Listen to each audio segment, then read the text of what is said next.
ओम शांति। आज 20 अप्रैल 2020 के बाप दादा के मधुर महावाक्य सुनेंगे। बाबा बच्चों को याद दिला रहे हैं कि तुम बच्चे पढ़ाई पढ़ते हो तो तुम्हारी पढ़ाई के अलग अलग सब्जेक्ट्स हैं। मुख्य 4 सब्जेक्ट्स हैं और चारों पर ही ध्यान देना आवश्यक है। हमारा पहला सब्जेक्ट ईश्वरीय ज्ञान है, दूसरा सब्जेक्ट सहज राजयोग है, तीसरा सब्जेक्ट दिव्य गुणों की धारणा है और चौथा सब्जेक्ट रूहानी सेवा है। सेवा में भी जिस्मानी सेवा भी है और रूहानी सेवा भी है।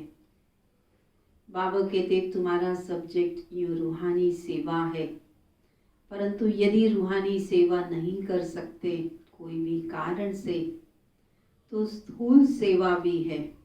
स्थूल सेवा के भी मार्क्स होते हैं। जीवन में दैवी गुणों की धारणा हो उसके भी मार्क्स होते हैं। अपने जीवन से हम दूसरों को प्रेरणा दें इसके भी मार्क्स हैं। तो हर सब्जेक्ट पर ध्यान देने की ज़रूरत है। तो हम सभी सुनेंगे आज के महावाक्य। मीठे बच्चे, तुम्हारा ये नया झाड़ बहुत मीठा है।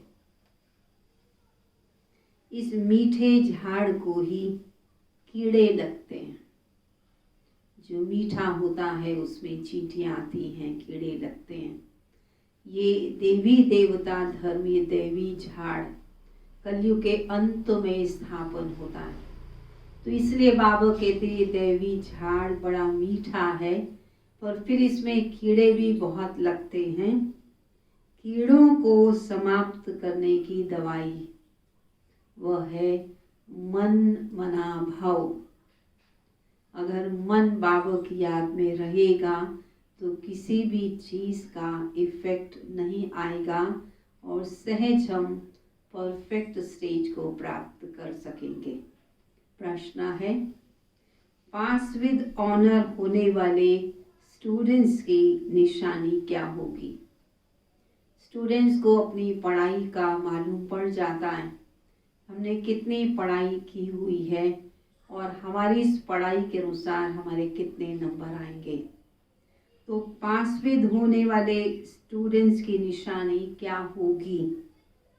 वह सिर्फ एक सब्जेक्ट में नहीं, लेकिन सभी सब्जेक्ट्स पर पूरा ध्यान देंगे। स्कूल सर्विस की भी सब्जेक्ट अच्छी है, बहुतों को सुख मिलता है, इससे भी मार्क्स जमा होती हैं। स्थूल सेवा भिन्न भिन्न प्रकार की है, उसमें भंडारे की सेवा, ब्रह्म भोजन बनाने की सेवा और भोजन को बहुत प्यार से याद में बनाने के मार्क्स बहुत अधिक हैं। अपने यज्ञ में भोली भंडारी दादी हुआ करती थी, पूरा ही टाइम वो भंडारे में किचन में ही बैठती थी, रात को भी किचन में होती थी। जब पांडव भवन का ये भंडारा, मधुबन का भंडारा, तो उस भंडारे में रात को दिन को वहीं होती थी और रात को भी वहाँ किस लिए कि वो सोचती थी कि यदि किसी भाई या बहन को कोई तकलीफ हो, उस समय इतने हॉस्पिटल, इतनी सुविधाएं नहीं थी, तो ज़रूर वो किचन में प्रबंध लेने के लिए आएंगे, तो रात को भी मैं किसी को सुख दे सकूं, इस भाव से वो भंडारे में ही बैठे बैठे ही सो जाया करती थी। पर बहुत उन्होंने सर्वात्माओं को सुख दिया। तो बाबा ने कहा इसके भी बहुत मार्क्स होते हैं, लेकिन साथ साथ ज्ञान भी चाहिए। ऐसा भी नहीं केवल स्थूल सेवा करें और ज्ञान बुद्धि में हो ही नहीं, ज्ञान भी चाहिए, फिर चलन भी बड़ी अच्छी चाहिए, फिर व्यवहार वो भी बहुत अच्छा होना चाहिए, दैवी गुणों पर पूरा अटेंशन हो, ज्ञान योग पूरा हो, तब पास विद ऑनर हो सकेंगे। हर सब्जेक्ट का ध्यान देना है और सभी सब्जेक्ट्स में फुल मार्क्स लेने हैं, तब पास विद ऑनर बनेंगे। गीत है, न वे हमसे जुदा होंगे, न उल्फत दिल से निकलेगी। न कभी हम शिव बाबा से जुदा हो पाएंगे और न किसी कारण से शिव बाबा को भूल पाएंगे। ऐसा नहीं कुछ दिन हम बाबा के घर में नहीं आए तो बाबा को भूल जाएंगे, नहीं, कदापि ऐसा नहीं हो सकता। बाबा से हमारी प्रीत सच्ची और अविनाशी है।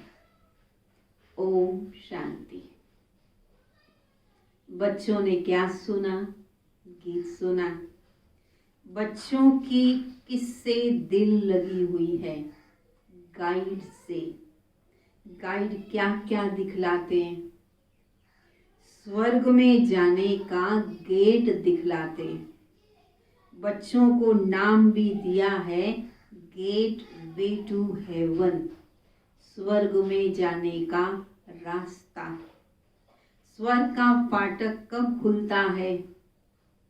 अभी तो नर्क है। स्वर्ग का फाटक कौन खोलते हैं और कब खोलते हैं? स्वर्ग का फाटक कभी संगम युग पर खुलता है और शिव बाबा ब्रह्मा मुख द्वारा ज्ञान सुनाकर स्वर्ग के फाटक को खोलते हैं। ये तुम बच्चे ही जानते हो। तुमको सदैव खुशी रहती है। बाबा तो गारंटी ले रहे हैं बच्चों की तरफ से कि बच्चों को तो सदैव खुशी रहती है। स्वर्ग में जाने का रास्ता तुम जानते हो। मेले प्रदर्शनी द्वारा तुम ये दिखलाते हो कि मनुष्य स्वर्ग के द्वार कैसे जा सकते हैं। जो प्रदर्शनी करते हैं तो ये बतलाना चाहते हैं कि मनुष्य किस पुरुषार्थ से स्वर्ग के द्वार जा सकते हैं। चित्र तो तुमने बहुत बनाए हैं। बाबा पूछते हैं इन सब चित्रों में कौन सा ऐसा चित्र है जिसे हम किसी को भी समझा सकें कि स्वर्ग में जाने का गेट है। इतने सारे चित्र सभी क्लासरूम्स में लगे हुए हैं, तो बाबा कहते बच्चों बताओ कौन सा चित्र है जिससे ये पता लगे कि स्वर्ग में जाने का गेट यहाँ दिखाया गया है। बाबा बताते हैं, उत्तर बाबा ही दे रहे हैं, वह है गोले का चित्र अर्थात सृष्टि चक्र का चित्र। सृष्टि चक्र के चित्र में स्वर्ग जाने का गेट सिद्ध होता है, यही राइट है। ऊपर में उस तरफ है नर्क का गेट और इस तरफ है स्वर्ग का गेट। बिल्कुल क्लियर है, एकदम स्पष्ट दिखाई दे रहा है। यहाँ से सब आत्माएं भागती हैं शांति धाम और फिर आती हैं स्वर्ग में। ये गेट है। सारे चक्र को भी गेट नहीं कहेंगे, पूरे चक्र को गेट नहीं कहेंगे।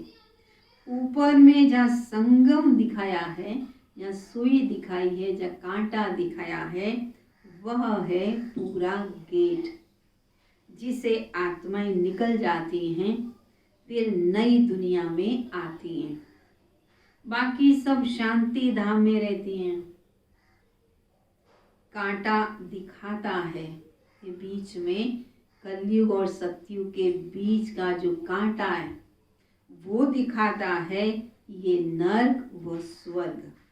सबसे अच्छा फर्स्ट क्लास समझाने के लिए ये चित्र है गोला, ये सृष्टि चक्र, ये मुख्य चित्रों में से एक चित्र है। बिल्कुल क्लियर है। क्या क्लियर है? Gateway to heaven. ये बुद्धि से समझने की बात है ना। अनेक धर्मों का विनाश और एक धर्म की स्थापना हो रही है। कौन से धर्म की स्थापना? एक आदि सनातन देवी देवता धर्म की स्थापना हो रही है। तुम जानते हो हम सुखधाम में जाएंगे और बाकी सभी आत्माएं, सब तो सुखधाम में नहीं जाएंगे, बाकी सभी आत्माएं शांति धाम में चली जाएंगी। गेट तो बड़ा क्लियर है। ये गोला ही मुख्य चित्र है। इसमें नर्क का द्वार, स्वर्ग का द्वार बिल्कुल क्लियर है। स्वर्ग के द्वार में जो कल्प पहले गए थे वही जाएंगे, बाकी तो सभी शांति द्वार चले जाएंगे। नर्क का द्वार बंद हो, शांति और सुख का द्वार खुलता है। सबसे फर्स्ट क्लास चित्र है यह। बाबा हमेशा कहते हैं त्रिमूर्ति, गोला और झाड़, ये है मुख्य चित्र।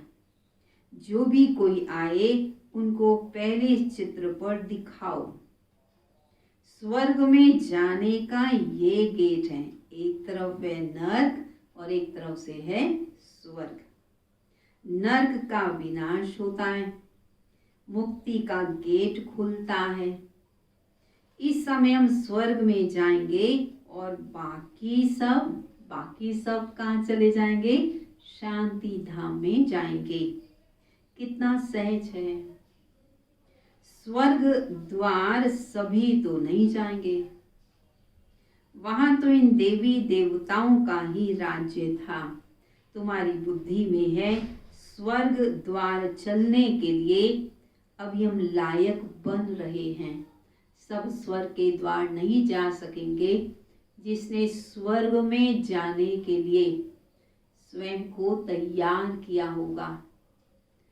स्वर्ग में जैसे प्रकृति सतो प्रधान होती है, जिन्होंने अब अपनी प्रकृति को सतो प्रधान बनाया होगा। सतयुग में शेर बकरी भी एक घाट पर पानी पीते हैं, शीरखंड में रहते हैं, प्यार से रहते हैं। यहाँ पर जो परिवार में रहते हुए सभी से प्यार से चलते हैं, वहाँ मधुरता होती है। यहाँ पर जिन्होंने मधुर बोलने की प्रतिज्ञा और उस वायदे को पक्की तरह निभा रहे होंगे, अर्थात सर्वगुण संपन्न जो यहाँ बन रहे हैं, वही स्वर्ग के द्वार जाएंगे। जितना लिखेंगे पढ़ेंगे होंगे नवाब, रुलेंगे पिलेंगे तो होंगे खराब। तो रोना नहीं है, लेकिन बाबा कहते हैं पढ़ाई पढ़ोगे, योग लगाओगे, हंसते रहोगे, खुश रहोगे, खुश रखोगे तो बनोगे नवाब। सबसे अच्छा चित्र फिर याद दिला रहे हैं। कौन सा सबसे अच्छा चित्र? सबसे अच्छा चित्र है ये गोले का, ये सृष्टि चक्र का। बुद्धि से समझ सकते हैं, एक बार चित्र देखा फिर बुद्धि से काम लिया जाता है। तुम बच्चों को सारा दिन ये ख्याल चलने चाहिए कि कौन सा चित्र मुख्य हो, जिस पर हम अच्छी रीति समझा सकते हैं। क्या समझाना है? Gateway to heaven. ये अंग्रेजी अक्षर भी अच्छे हैं। अभी तो अनेक भाषाएं हो गई हैं कि बाबा हमें गुणग्राही बनना सिखाते हैं। जहाँ पर भी जो भी अच्छा हो, जिस में जो अच्छा हो, वही सीख हम ले लें। ऐसा नहीं हमने बहुत अच्छा सीखा हुआ है, परंतु यदि किसी छोटे से बच्चे में भी कोई विशेष गुण है, उसको भी हम सीख लें। बाबा बता रहे ये अंग्रेजी अक्षर भी बहुत अच्छे हैं। तो बाबा गुण देख रहे हैं और गुण देखना ही बच्चों को सिखा रहे हैं। बाबा कहते हिंदुस्तान अक्षर बोलते हैं, परंतु है राइट अक्षर भारत। भारत खंड कहते हैं, सब में भारत को ही याद करते हैं। गाते भी हैं भारत हमारा देश है। सतयुग में था ही सच, सच पहनना, सच खाना, सच बोलना। यहाँ तो सब झूठ ही झूठ हो गया है। पर सचखंड में जाने वाले बच्चों को क्या करना होगा? सच ही बोलना, सच ही खाना, सच व्यवहार करना। जरा भी झूठ के संस्कार बच्चों में नहीं होने चाहिए। ऐसा भी नहीं युक्ति कह कर के झूठ बोलते रहें, ये भी गलत हो जाएगा। यह तो गेट वे टू हेवन अक्षर बहुत अच्छा है। चलो हम आपको स्वर्ग जाने का गेट बताएं। आप देखेंगे अब कितनी भाषाएं हो गई हैं। बाप तुम बच्चों को सदगति की श्रेष्ठ मत देते हैं। बाप की मत के लिए गायन है, उनकी गत मत न्यारी। सदगति की गत मत बिल्कुल ही न्यारी है, जो शिव बाबा ही देते। तुम बच्चों को कितनी सहज मत देते हैं। भगवान की श्रीमत ही वह तुम्हें पावन बनाती है। तुम्हें श्रीमत पर ही चलना है। डॉक्टर की मत पर डॉक्टर बनेंगे और शिव बाबा की भगवान की मत पर भगवान भगवती बनेंगे। तो लक्ष्मी नारायण क्या है? भगवान भगवती। भगवान भगवती माना सर्वश्रेष्ठ भाग्यवान आत्माएं। सृष्टि में उनसे भाग्यवान और कोई नहीं है। भी भगवानुवाच्य। इसलिए बाबा ने कहा था पहले तो ये सिद्ध करो कि भगवान किसको कहा जाता है। स्वर्ग के मालिक जरूर भगवान भगवती ही ठहरे। ब्रह्म तो कुछ है नहीं, स्वर्ग भी यहाँ इसी सृष्टि पर बनता है और नर्क भी यहाँ ही है। रहने का स्थान तो यही है जहाँ अब हम रह रहे हैं। स्वर्ग नर्क दोनों बिल्कुल न्यारे हैं। मनुष्यों की बुद्धि बिल्कुल ही कैसी बन गई, तमो प्रधान बन गई है। अभी तुम बच्चे जानते हो, बाप हमको हेवन अर्थात स्वर्ग में ले जाने के लिए ऐसा गुणवान बनाते हैं।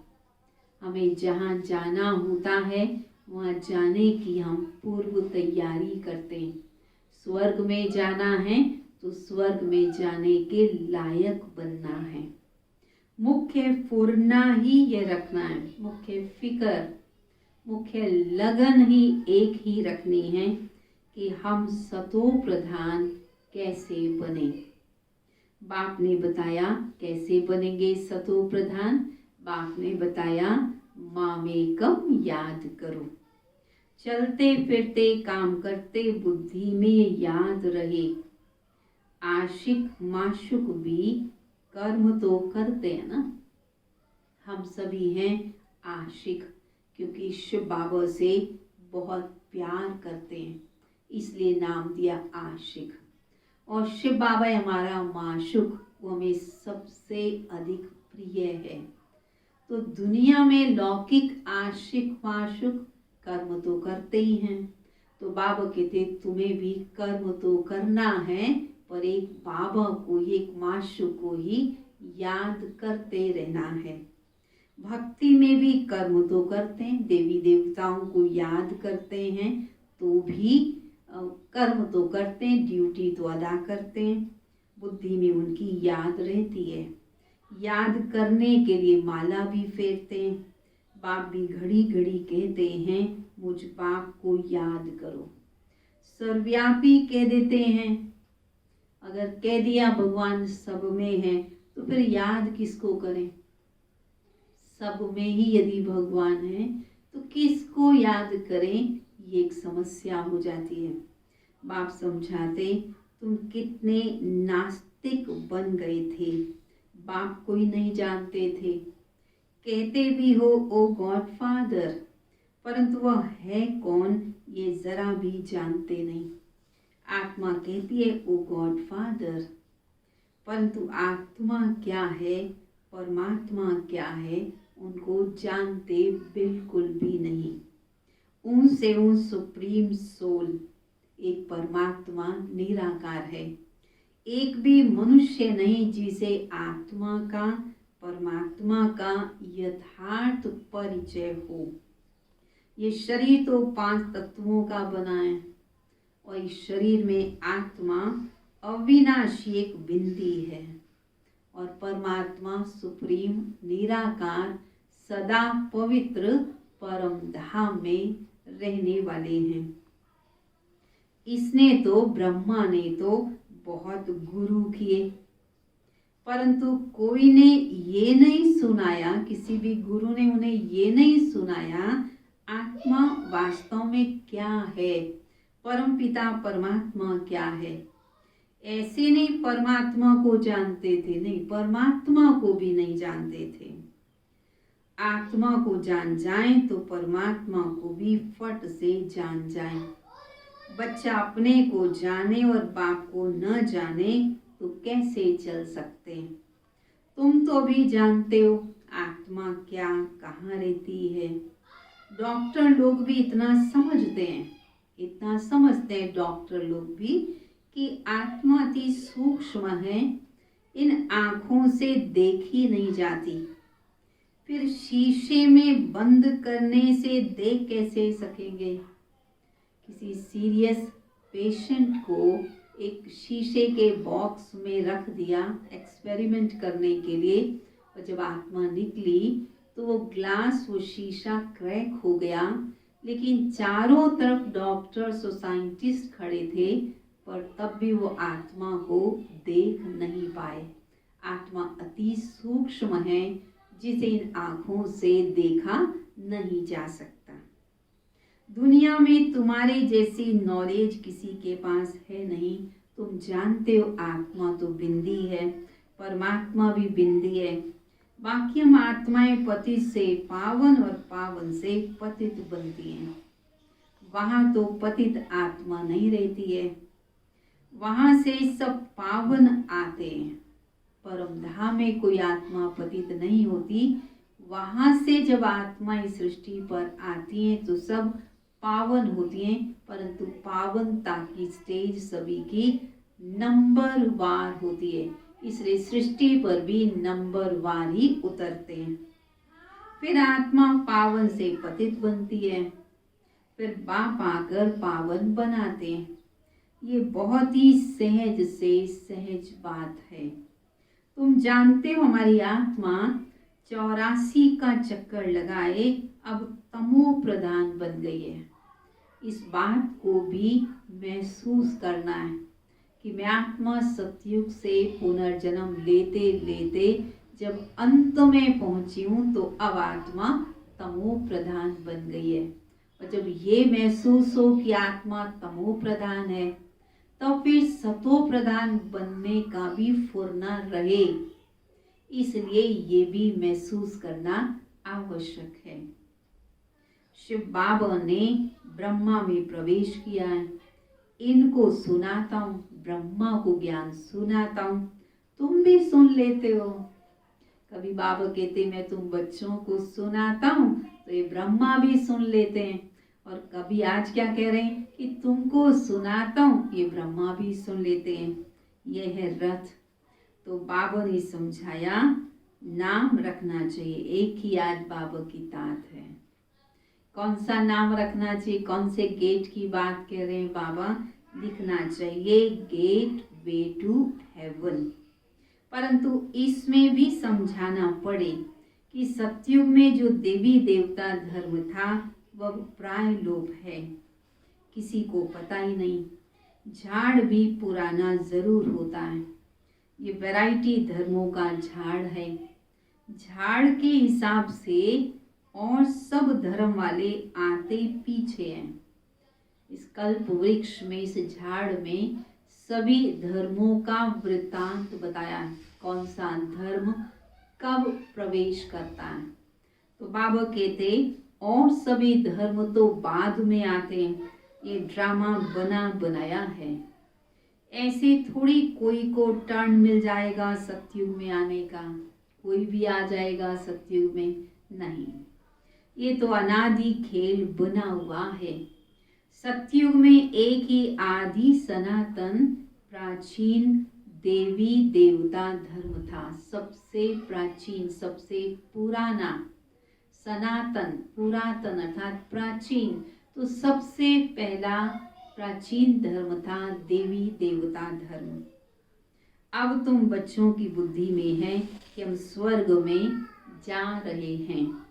आत्मा कहती है कि हम तमो प्रधान हैं तो घर कैसे जाएंगे, स्वर्ग में कैसे जाएंगे।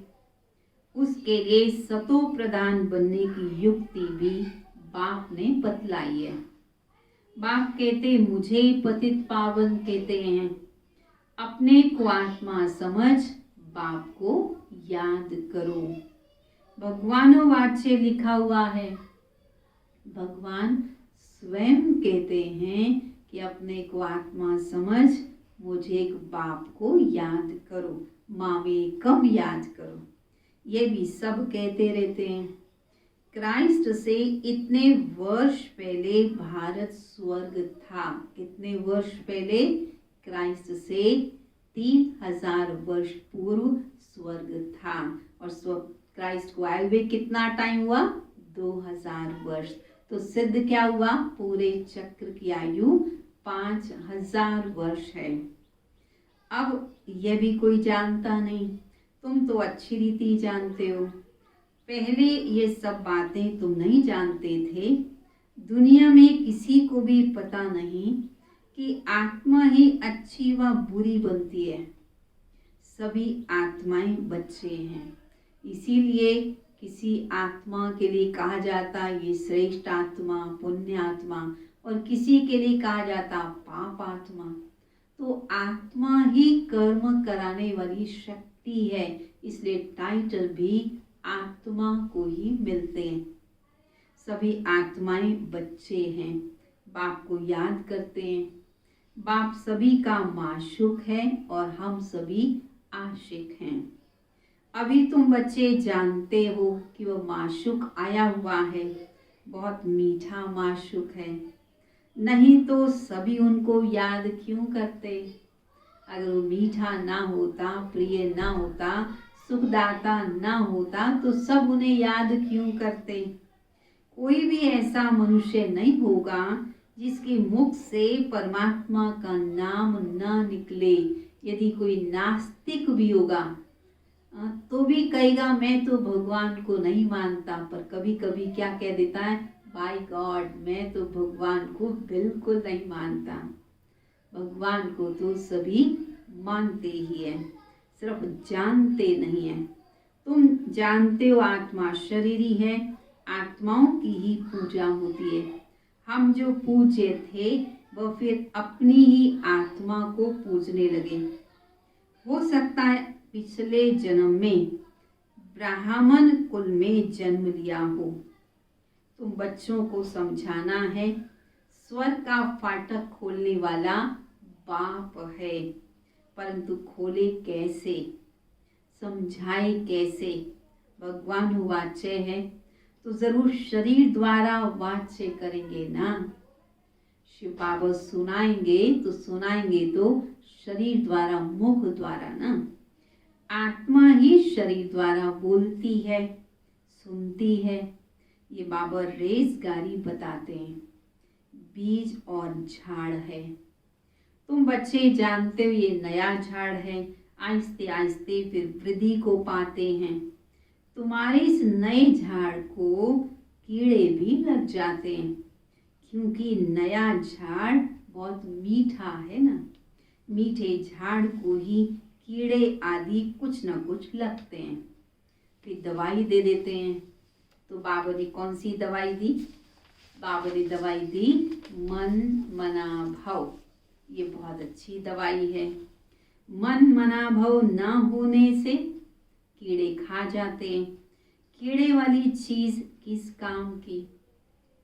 वह तो फेंकी जाती है। कहाँ ऊंच पद, कहाँ नीच पद, फर्क तो है ना। मीठे बच्चों को समझाते रहते हैं। बाबा क्या समझा रहे हैं मीठे बच्चों को? बच्चे बहुत बहुत मीठे बनो, कोई से भी लून पानी ना बनो। ऐसा नहीं सबसे तो हम मीठे हैं, पर एक से हिसाब किताब है, इससे ही लून पानी हो जाते हैं। पर बाबा कहते नहीं, किसी से भी लून पानी नहीं होना है। शीरखंड बनो। वहाँ शेर बकरी भी शीरखंड रहते हैं, तो बच्चों को भी शीरखंड बनना चाहिए। परंतु कोई की तकदीर में नहीं है तो तदबीर भी क्या करें। तकदीर में नहीं है तो उनसे फिर पुरुषार्थ भी नहीं हो पाता है, नापास हो जाते। टीचर तो पढ़ाते हैं तकदीर ऊंच बनाने के लिए, टीचर पढ़ाते तो सबको हैं। फर्क तो तुम देखते हो, सब बच्चे तो नंबरवार पढ़ते हैं। स्टूडेंट क्लास में जान सकते हैं कौन किस सब्जेक्ट में होशियार है। यहाँ भी ऐसे है, यहाँ भी समझ सकते हैं कौन बच्चे किस सब्जेक्ट में होशियार हैं। स्थूल सर्विस की भी सब्जेक्ट तो है ना, जैसे भंडारी है, भोली दादी है, बहुतों को सुख देती है, कितना सब उनको याद करते हैं। ये तो ठीक है, इस सब्जेक्ट से भी मार्क्स मिलती है, लेकिन पास विद ऑनर होने के लिए सिर्फ एक सब्जेक्ट में नहीं। कोई सोचे हम किचन में तो बहुत होशियार हैं, पर बाबू कहते सिर्फ एक सब्जेक्ट में नहीं, पर ज्ञान योग में भी होशियार बनना है। सब सब्जेक्ट्स में पूरा ध्यान देना है, जिसको बाबा कई बार समझाते हैं, दादियाँ बताती हैं, समझाती हैं कि भाषण करना और बासन मांजना दोनों के ही मार्क्स हैं, और दोनों में मन की स्थिति एक समान खुशनुमा होनी चाहिए। ज्ञान भी चाहिए, प्रचलन भी ऐसी चाहिए, दैवी गुण भी चाहिए। अटेंशन रखना अच्छा है। भंडारी के पास भी कोई आए तो कहे मन मना भव। शिव बाबा को याद करो तो विकर्म विनाश होंगे और तुम स्वर्ग के मालिक बन जाओगे। बाप को याद करते औरों को भी परिचय देते रहो। ज्ञान और योग दोनों चाहिए, बहुत इजी है दोनों ही। मुख्य बात ही यही है, तुम्हें अंधों की लाठी बनना है। प्रदर्शनी में भी किसी को ले जाओ, बोलो चलो तो हम आपको स्वर्ग का गेट दिखाएं। इस तरफ नर्क है, इस तरफ स्वर्ग है। बाप कहते मुझे याद करो, पवित्र बनो, तो तुम पवित्र दुनिया के मालिक बन जाओगे। मन मना भव। हूबहू तुमको गीता सुनाते, इसलिए बाबा ने चित्र बनवाया कि गीता का भगवान कौन, स्वर्ग का गेट कौन खोलते हैं। खोलता है शिव बाबा। कृष्ण उससे पार करता है, उससे क्रॉस करता है। फिर नाम रख दिया कृष्ण का। मुख्य चित्र हैं ही दो, ये गोला और झाड़, ये मुख्य चित्र हैं। बाकी तो रेसगारी है। बच्चों को बहुत मीठा बनना है, प्यार से बात करनी है। मनसा वाचा कर्मणा, सबको सुख देना है। देखो ये भोली भंडारी सबको बहुत खुश करती है, उनके लिए फिर सौगात भी ले आते हैं। यह भी ये स्थूल सेवा की भी मार्क्स है ना, ये भी तो सब्जेक्ट है ना। सौगात आदि देते हैं, पर दादी उस सौगात को कभी स्वीकार नहीं करती थी। वह कहती थी हम तुमसे क्यों लूं, फिर तुम्हारी याद रहेगी। जिसने सौगात गिफ्ट दी उसी व्यक्ति की याद रहेगी। तो दादी क्या चाहती थी, मेरी पालना तो यज्ञ से हो, मुझे हर पल शिव बाबा की याद रहे। तो किसी व्यक्ति के द्वारा लाई गई सौगात दादी कभी स्वीकार नहीं करती थी। शिव बाबा के भंडारे से मिलेगा तो हमको शिव बाबा की ही याद रहेगी। अच्छा, मीठे मीठे सिकिलदे बच्चों प्रति माता पिता बाप दादा का याद प्यार और गुड मॉर्निंग। रूहानी बाप की रूहानी बच्चों को नमस्ते। रूहानी बच्चों की रूहानी बाप दादा को नमस्ते नमस्ते नमस्ते। धारणा के लिए मुख्य सार, अपनी ऊंच तकदीर बनाने के लिए आपस में बहुत बहुत शीरखंड मीठा होकर रहना है। कभी लून पानी नहीं होना है। सभी सब्जेक्ट्स पर पूरा अटेंशन देना है। दूसरा, सदगति के लिए बाप की जो श्रेष्ठ मत मिली है उस पर चलना है और सबको श्रेष्ठ मत ही सुनाने हैं। स्वर्ग में जाने का रास्ता दिखाना है। वरदान, शुद्ध संकल्पों की शक्ति के स्टॉक द्वारा मनसा सेवा के सहज अनुभवी भव। मनसा सेवा कैसे कर सकेंगे? जब शुद्ध संकल्पों की शक्ति का स्टॉक जमा होगा।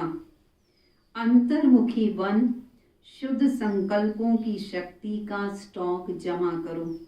यह शुद्ध संकल्प की शक्ति सहज ही अपने व्यर्थ संकल्पों को समाप्त कर देगी और दूसरों को भी शुभ भावना शुभकामना के स्वरूप से परिवर्तन कर सकेंगे। शुद्ध संकल्पों का स्टॉक जमा करने के लिए करें क्या, पुरुषार्थ क्या करें? शुद्ध संकल्पों का स्टॉक जमा करने के लिए मुरली की हर पॉइंट को सुनने के साथ साथ शक्ति के रूप में हर समय कार्य में लगाओ। जितना शुद्ध संकल्पों की शक्ति का स्टॉक जमा होगा, उतना मनसा सेवा के सहज अनुभवी बनते जाएंगे। स्लोगन: मन से सदा के लिए ईर्ष्या द्वेष को विदाई दो, तब विजय होगी। ईर्ष्या द्वेष को सदा के लिए विदाई दें, तब विजयी बनेंगे। ओम शांति। और आज के लिए 16 कलाओं में जो विशेष कला है, वह कला है सदा स्वयं को प्रसन्न रखने की, खुश रखने की कला। जीवन में बहुत बार ऐसी बातें आती हैं जो हमारी इच्छा के विपरीत होती हैं। कभी शरीर को रोग लग जाते हैं तो भी बहुत चिंतन शरीर के प्रति चलने लगता है। सबसे अधिक दिक्कत वहीं आती है जब शरीर को कोई रोग लग जाता है, खुशी गायब हो जाती है, बहुत प्रकार के नेगेटिव विचार आने लगते हैं। कभी हमारे समीप जो संबंधी है, यदि उसकी मृत्यु समय से पूर्व हो जाती है तो भी खुशी गायब हो जाती है। या फिर कहीं हमने सोचा होता हमें बहुत लाभ मिलेगा, परंतु उसके विपरीत हमें बहुत हानि होती है। अपने बिजनेस में, अपने कार्य में जब हानि होती है तब भी बहुत हलचल होती है, खुशी गायब हो जाती है। या फिर कभी हमारा प्रियजन जिससे हमें बहुत उम्मीदें होती हैं, लेकिन जैसा हमारी अपेक्षा होती है, हमारी अपेक्षा के विरुद्ध हो जाता है। हमारी परिस्थितियां हमारे जीवन में प्रतिकूल होने लगती हैं तो हमारी खुशी गायब हो जाती है। लेकिन खुशी के अवसर पर खुश रहना और दुख देने वाली बातों के समय दुखी होना, ये तो साधारण मनुष्य ऐसे चलते हैं। परंतु हम योगी आत्माएं हैं और 16 कला संपूर्ण बनने वाली आत्माएं हैं, तो हमें हर हाल में खुश रहने की आदत बना लेनी चाहिए। जिसको कहा जाता है मस्त राम मस्ती में, आग लगे चाहे बस्ती में। अगर अपने शरीर को कोई रोग आया तो हम ये भी सोच सकते हैं, अच्छा हमारा हिसाब यहीं क्लियर हो रहा है, धर्मराजपुरी में हमें नहीं जाना पड़ेगा, यहीं साफ चुकतू हो जाएगा। दूसरा, हमें ये भी चेतावनी मिलती है कि इस तन से हमें स्थूल सेवा ज़्यादा करनी है, यज्ञ सेवा ज़्यादा करनी है, क्योंकि तन को यदि सेवा में लगाएंगे तो तन के रोगों से मुक्त होंगे। दूसरों के तन के रोगों के समय यदि उन्हें मदद करेंगे, उन्हें खुश रखेंगे, उनका इलाज करेंगे, तो भी हम तन के रोगों से बच जाएंगे। या जब तन के रोग आएंगे तो उस समय उसका हम सामना कर पाएंगे। तो यदि सोच को, चिंतन को बदलेंगे तो हम खुश रह सकेंगे। और प्रिय संबंधी यदि शरीर छोड़ देते हैं तो भी हम ये सोच सकते हैं कि इनका पाठ इतने टाइम तक का ही था। जितना आत्मा का पाठ भरा हुआ है उतना ही आत्मा पाठ बजाती है, उससे ज़्यादा तो 1 सेकंड भी पाठ बजा ही नहीं सकती। और हम ये भी सोच सकते हैं कि इस आत्मा की आवश्यकता मेरे से ज़्यादा किसी दूसरे को है। कोई इम्पोर्टेंट कार्य करने के लिए आत्मा जा रही है, ऐसा कार्य जो भगवान उसे निमित्त सेवाधारी बनाकर भेज रहे हैं। तो यदि ऐसा भी हम सोचते हैं तो उस समय हम दुखी नहीं होते हैं। फिर यदि हानि हमारे जीवन में हो जाती है तो लाभ हानि ये तो होती है। जब हम कोई कार्य करते हैं, बिजनेस करते हैं, तो लाभ भी हो सकता है, हानि भी हो सकती है। परंतु मुझे जितना प्राप्त होता है वो मेरे भाग्य में है, और यदि मेरे भाग्य में नहीं है तो कोई शक्ति मुझे दे भी नहीं सकती। उसी में हम संतुष्ट रहना सीख जाएं। जब हम संतुष्ट रहेंगे तो खुश रह सकेंगे। हम ये भी सोच सकते हैं इसी में मेरा कल्याण है। बाबा इतना ही चाहता है, अगर इससे ज़्यादा मेरे पास आ जाए तो हो सकता है मेरी आदतों में कोई ऐसा भी बात हो जाए जो आदत या संस्कार बिगड़ जाए, और बाबा नहीं चाहता कि मेरे सपूत बच्चे कभी अन्य किसी लाइन पर जाएं। अगर ऐसा सोचते हैं तो भी अब हानि के समय पर भी हम अपने आप को खुश रख सकते हैं। या फिर ऐसी कोई परिस्थिति जो प्रतिकूल हो गई, हमारी अपेक्षा के विरुद्ध हो गई, तो हमेशा बाबा कहते सोचो परिस्थितियां, शब्द ये परिस्थिति माना पराए दूसरे के द्वारा लाई गई स्थिति। मुझे अपनी स्व स्थिति को ठीक रखना है। परिस्थितियां तो आएंगी, चली जाएंगी। हमेशा अगर इस बात को याद रखें, जो भी समय है वो गुजर जाएगा। आज जो समय वो भी गुजर जाएगा। सुख का टाइम वो भी गुजर जाएगा। उसमें भी बहुत झूमने का प्रयास ना करें। और यदि दुख की कोई बात आ गई है तो उसमें भी दुखी ना हो, ये भी समय गुजर जाएगा, बीत जाएगा। तो जब ऐसा सोचेंगे तो प्रतिकूल में भी हम स्वस्थिति के आधार से हम अपनी मन की स्थिति को मजबूत बनाए रख सकेंगे। अतः हमें चाहिए ये कि ज्ञान और योग के माध्यम से, बाबा की दुआओं के माध्यम से, सेवा जो हम करते हैं उसके पुण्य के आधार से सदा अपने आप को प्रसन्न रखें, खुश रखें। फिर हम ये भी सोच लें हम पर जिम्मेवारी है। हम प्रसन्न रहेंगे तो सारी दुनिया प्रसन्न रहेगी। हम मुस्कुराते हैं तो सारा जग मुस्कुराता है। हम रोते हैं तो सारा जग रोने लगता है। हम चिंता में आते हैं तो सारा जग चिंतित हो जाता है। तो इसीलिए हमें सदा प्रसन्न रहना है। संगम युग पर प्रसन्न रहने की, खुश रहने की कला सीख लें तो सतयुग में कला सदा बरकरार रहेगी, साथ में रहेगी और हम 16 कला संपूर्ण बन जाएंगे। ओम शांति। चलेंगे सभी बाबा की याद में।